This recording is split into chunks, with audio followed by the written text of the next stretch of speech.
제이콘텐트리는 1987년 설립돼서 2000년에 코스닥 시장에 상장했고 2019년 10월 유가증권 시장에 이전 상장했습니다. 주요 사업은 지주업과 콘텐츠 투자 사업과 종속회사를 통한 극장 운영, 방송용 프로그램의 제작 및 유통인데요. 2021년 12월 기말 21개 종속회사를 보유하고 있고요. 제이콘텐트리는 지주회사로 방송사업 부문과 영화사업 부문으로 분류되고 있습니다. 방송 부문 중 드라마 제작 부분은 전문 인력을 기반으로 외주 업체와 팀을 구성해서 제작을 진행하고 있고요. 영화 부분은 메가박스 102개 극장을 운영하는데 직영 상영관 50여 개를 운영하고 나머지 52개는 극장주로부터 운영을 위임받아서 위탁 상영관으로 운영하고 있습니다. 최근 실적도 한번 확인해 볼게요. 2021년도 연결 기준 매출액은 677억 원, 영업 손실 573억 원, 당기순 손실 498억 원을 기록했습니다. 매출액은 전년 동기 대비 86.1% 증가했고 영업 손실은 1% 증가했으며 당기순 손실은 67.6% 감소했습니다. 회사는 콘텐츠 제작 및 유통 매출의 증가와 극장 상영 매출의 회복으로 매출액이 증가했다고 밝혔습니다. 네, 이렇게 기업 정보 살펴봤고요. 대표님, 어떤 공시 확인해 볼까요? 네, 바로 어제였습니다. 회사 금전 대여 결정 두 건의 공시가 있었는데요. 먼저 차근차근 보도록 하겠습니다. 금전 대여의 결정입니다. 회사의 자금을 제3자에게 빌려주는 공시가 되는 겁니다. 대여 상대입니다. 중앙홀딩스 유한회사입니다. 제이콘텐트리의 최대 주주사인데 지금 이 최대 주주에게 200억 원을 좀 빌려주는 거죠. 거래 일자는 4월 28일입니다. 전체 자기자본의 2.87%에 해당되는 200억을 이자 4.6%의 이자를 받고 2023년도 4월 27일까지 1년간 빌려주겠다는 겁니다. 실제 집행일자가 4월 28일이기 때문에 뭐 다음 주 정도 좀 될 것으로 좀 보여지고요. 4월 28일에 200억을 좀 대여해서 내년 23년도 4월 27일에 회수하겠다. 금전 대여의 목적은 유동성의 확보의 목적이다. 투자 판단 관련된 주요 사항을 보도록 하겠습니다. 금전 대여의 총 잔액은 현재 기 자금 대여 부분 700억 중에서 이중 만기도래 200억 원에 대한 연장의 건이다. 이게 뭐냐면요. 지금 새롭게 좀 빌려주는 것보다는 기존에 빌려준 700억에서 만기가 된 200억 원에 대해서 연장 대여를 오히려 좀 200억 연장을 좀 오히려 1년간 더 연장해주는 그런 공시가 좀 되는 겁니다. 본 금전 대여는 계열사 간의 거래로서 본 공시로 공정거래위원회에 제출하는 대규모 내부 거래 공시를 가름한다. 공정거래위원회도 이 해당 공시에 대해서 좀 신고가 좀 된다라는 이 공시가 되어 있고, 즉 뭐냐면 200억을 기존에 좀 빌려줘서 현재 전체 700억이 대여금이 나가 있는 상태인데 이 중 200억 원이 이번에 갚아야 되는 어떤 자금이었어요. 그런데 이 부분을 1년간 더 연장을 하겠다는 뜻이고 이자 4.6%를 수취할 예정입니다. 두 번째 공시도 보도록 하겠습니다. 네. 역시 금전 대여 결정인데요. 대여 상대는 메가박스 중앙 주식회사입니다. 회사의 자회사에 역시 300억 원을 연리 4.6%로 좀 빌려주겠다는 겁니다. 2022년도 4월 21일 오늘부터 올해 10월 20일 지금 계열수로 한 6개월간이죠. 6개월간 300억을 좀 빌려주겠다는 뜻입니다. 네네. 회사는 기자금 대여는 없다. 금전 대여 총 잔액은 근본 대여 금액을 포함해서 300억이다. 그러니까 뭐냐면 메가박스 중앙 자회사에게 300억을 6개월 정도, 300억을 6개월간 대여를 해주겠다는 이 공시가 되겠습니다. 네, 이렇게 제이콘텐트리가 중앙홀딩스 유한회사와 메가박스 중앙에 이율 4.6%의 자금을 대여하기로 결정을 했습니다. 이 대여 목적을 확인해 보니까 이제 유동성 확보라고 하던데 대표님 그럼 이런 경우는 좀 어떻게 해석을 해야 될까요? 일단 뭐 최대 주주사의 경우에는 뭐 공정거래위원회에 신고를 하는 거기 때문에 사실상 이 회사 자금을 대여하는 게 주주의 입장에서 사실 뭐 좋은 것은 아니죠. 네. 회사의 자금으로 오히려 회사의 수익 사업을 좀 더 제고할 수 있는 방향들이 주주 가치에 오히려 더 도움이 좀 될 텐데 그런데 이제 큰 폭의 어떤 자금 대여는 아니라는 뜻입니다. 지금 12월 말 기준에 회사의 재무 상태 좀 잠깐 보면요.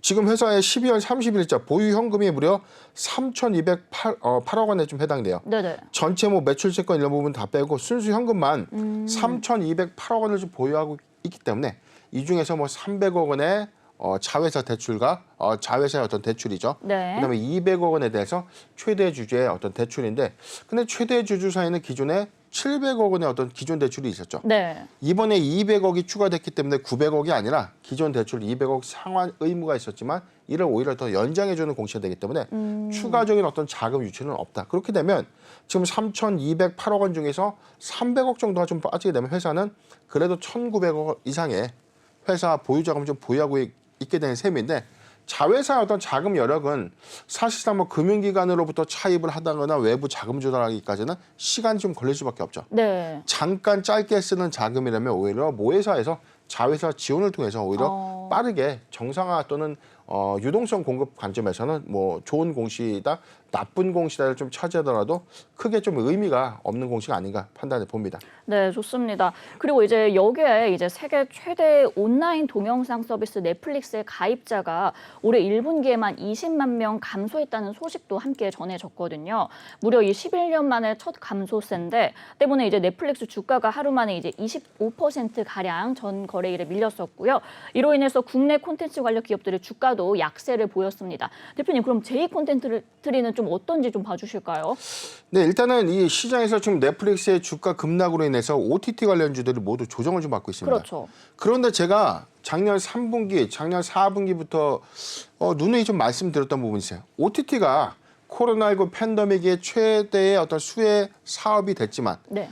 최대 수혜 산업이 사실 된 거지만 엔더믹 관점에서 우리가 고민을 좀 해봐야 되지 않겠는가. 대외 활동이 많아지고 여행이 자유로워지고 레저 활동이라든가 뭐 스포츠 활동이 보다 본격화 좀 된다면 오히려 콘텐츠를 시청할 수 있는 우리가 시간적인 여력이 상대적으로 좀 줄어들기 그쵸, 때문에 없어지니까. 오히려 가입자의 이탈이 조금 더 활발해지지 않을까. 그렇게 좀 예측하는 측면과 또는 그래도 기존 가입된 부분들은 우리가 휴일에 뭐 특별한 어떤 일정이 없을 때는 오히려 드라마나 뭐 영화 같은 것들을 몰아보게 하는 관점에서 그렇죠. 오히려 새로운 어떤 이 산업 트렌드에 맞춰서 감소세는 없을 것이다라는 어떤 전망. 두 가지 전망인데 부분적으로는 사실상 이 가입자의 이탈은 좀 불가피하다고 봐요. 그렇지만 이게 무단히 다 가는 것은 아니고 네. 철저한 어떤 매니아층 또는 가격의 어떤 합리화, 합당화 관점에서 오히려 가입자 수가 부분적으로 좀 이탈은 좀 되겠지만 어느 정도의 어떤 이 수순에 좀 접어들게 되면 이탈도 좀 더 완만해지지 않을까. 그런 관점이고, 두 번째, 컨텐츠를 공급하는 이 회사의 관점인데 모든 게 OTT 관련주라고 하면 서비스의 운영, 외주 제작, 그다음에 지식 재산권을 보유한 IP 회사. 자, 이렇게 세 가지의 어떤 사업 부문으로 우리가 좀 구분을 좀 해본다면 네네. 첫 번째 서비스 운영을 하는 회사의 입장에서는 가입자에서의 이탈에 따른 실적 악화가 예상될 수밖에 없죠. 그렇죠. 그리고 외주 제작사의 입장에서도 사실상 직접 외주 제작 요건들이 오히려 수주가 좀 감소한다면 실적 악화가 불가피하죠. 왜냐하면 지금 시청자 대비수 가입자가 증가되지 않고 있는 상황에서 막대한 자금을 들여서 콘텐츠를 계속 납품할 수는 없지 않습니까? 네. 자, 그런 관점인데, 자, 그래서 지금 제2 콘텐츠의 관점에서 OTT의 피해주 관점이 아니라 오히려 수혜주 관점으로 봐도 무방하지 않겠는가. 지식 재산권을 활용한 콘텐츠의 외주 제작 또는 직접 제작의 강점을 갖고 있는 회사이기 때문에 OTT의 어떤 서비스 가입자 수 이탈에 대한 업황 조정은 좀 있겠지만 실적적인 부분에서는 크게 사실상 영향이 좀 미비하지 않을까 예상해 봅니다. 네, 이 부분적으로는 아무래도 가입자의 이탈은 불가피하겠지만 그래도 지적 재산권의 강점을 지니고 있기 때문에 수혜주 관점으로 보면 좋을 것 같다라고 정리해 주셨습니다. 대표님, 그럼 이번에 이제 거리두기 해제로 인해서 그런 리오프닝 관련주들의 급등 양상이 또 보였었잖아요. 그러면은 영화관 실적 회복의 수혜도 좀 기대해 볼 수 있을까요? 예, 사실상 제가 제일 주목하고 있는 부분도 이 부분인데, 지금 사업보고서 최근에 주요 제품 서비스 현황 잠깐 보도록 하겠습니다. 지금 2019년도와 2020년도 그리고 2021년도의 총 매출 포지션인데, 지금 2019년도 코로나19 팬데믹 이전의 상황을 좀 본다면 영화 관련 산업 매출이 거의 매출 포지션의 58.6%에 좀 해당이 됐죠. 그런데 코로나19 팬데믹 가시화 이후에 드라마 제작, 콘텐츠 유통의 어떤 확장세를 좀 더 가져가면서 회사는 5,616억 원의 매출을 좀 기록했습니다. 현재는 매출 포지션이 76%까지 좀 올라간 상태인데 그런데 우리가 2019년도만 보더라도 2,354억 원의 콘텐츠 유통업 관점에서 지금 5,616억이라면 거의 2배 이상의 신장을 이뤄냈다는 겁니다. 네. 그렇다면 영화 산업을 코로나19 이전의 상황이 3,332억 원만큼 만약에 회복을 해준다면 회사의 외형 가치가 훨씬 더 달라지게 된 셈이죠. 1조 원대 매출까지는 아니더라도 올해 사실상 이 9천억대 매출 그다음에 2023년도에는 1조 원대 어떤 매출도 기대해 볼 수 있는 어떤 효과가 좀 예상되고 있기 때문에 네. 지금 거리대기 완벽한 제한 해제로 인해서 25일부터는 영화관의 상영이 본격화된다는 점 그리고 5월 달에는 영화 대작들이 좀 많이 예고가 좀 되어 있죠. 그렇죠. 그렇기 때문에 많은 이 관람객들이 사실 영화 상영관들의 어떤 흥행을 좀 이뤄간다면 부가적인 수익성 제공 관점에서는 1분기 실적 타격은 좀 부분적으로 있겠지만 반기 실적에는 상당수 회복하지 않을까 예상해 봅니다. 네, 일단 5, 6월에 좀 극장 수익을 한번 잘 살피시면 좋을 것 같고요. 반기 흑자 전환의 전망까지 예상해 주셨습니다. 대표님, 그럼 끝으로 이제 투자 전략에 대해서도 말씀 부탁드릴게요. 네, 전체적으로 좀 지금 보면 OTT 관련주의 어떤 피해주다 넷플릭스 주가가 급락을 했기 때문에 OTT 관련 사업 부분들이 좀 조정을 받는다는 관점인데 자, 오히려 저는 J 콘텐츠의 경우에 리오프닝 수혜주 관점으로 봐도 무방하다는 거죠. 네. 주가의 흐름은 OTT로만 너무 인식이 되면서 최근에 조정이 좀 있었어요. 조정 이슈는 좀 가져온 게 사실이지만 자 관점에서는 오히려 매수의 기회로 봐야 되는 것이 맞다. 극장 상영관 관련된 상영 매출액이 증가되면 될수록 실적은 빠르게 회복할 것이다라는 이 관점이고 자 매수하기 좋은 구간입니다. 지금 저는 이렇게 봤는데 자 이 구간이죠. 자, 5만 원, 5만 원에서 5만 3천 원, 5만 원에서 5만 3천 원 구간은 포트 비중 5%의 분할 매수 의견을 좀 제시해 드리고 만약에 5만 원을 좀 이탈한다면요. 5만 원을 이탈한다면 4만 4,900원, 44,900원에서 5만 원 구간, 44,900원에서 5만 원 구간은 포트 비중 10%의 적극적 분할 매수 의견을 지시해 드리겠습니다. 네, 매수하기 좋은 구간은 5만 원에서 5만 3천 원, 포트 비중 5%의 분할 매수 의견 주셨고요. 5만 원이 이탈한다면 4만 4,900원에서 5만 원까지 포트 비중 10%의 적극적인 매수 의견 주셨습니다. 일단 리오프닝 수혜주로 관점으로 봐도 좀 무방하다는 의견까지 같이 함께 주셨습니다.